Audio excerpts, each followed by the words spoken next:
Tiamba n'est pas celui que l'on pourrait appeler écologiste typique. Il est membre de l'équipe des zones marécageuses de Lalou au salaire minimum. C'est son travail quotidien depuis une décennie qui a joué un rôle important dans la réussite du parc. D'abord, je vais emmener tout le monde nettoyer les zones autour de l'eau. Ensuite, nous patrouillons sur le barrage et ajustons les vannes. C'est le travail principal de l'été. En hiver, nous nous concentrons sur la prévention des incendies et la coupe des roseaux. Le directeur du parc, Lamou Sirène, déclare que les résultats ont été substantiels.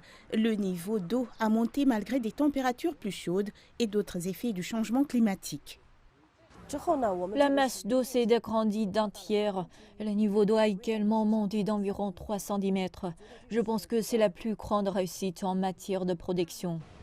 Ensuite, de plus en plus d'animaux considèrent Lalou comme leur territoire.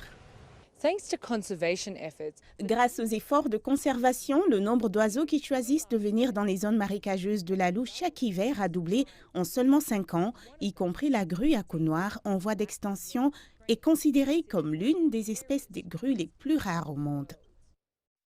Leur rareté signifie que c'est la seule vidéo que les travailleurs ont pu prendre. C'est aussi ce que Xiangpa aime le plus chez les grues.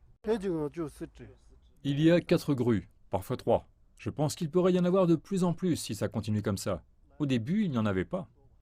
Cela fait 20 ans que le projet des zones marécageuses est lancé. La biodiversité grandissante capte désormais l'attention des scientifiques. Nos travailleurs ont découvert des oiseaux et des animaux que nous n'avions jamais vus auparavant.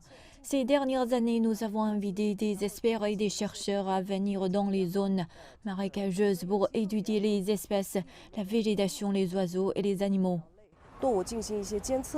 Des recherches qui aideront également l'équipe à apprendre en bien ou en mal afin d'améliorer ses efforts de développement de la biodiversité.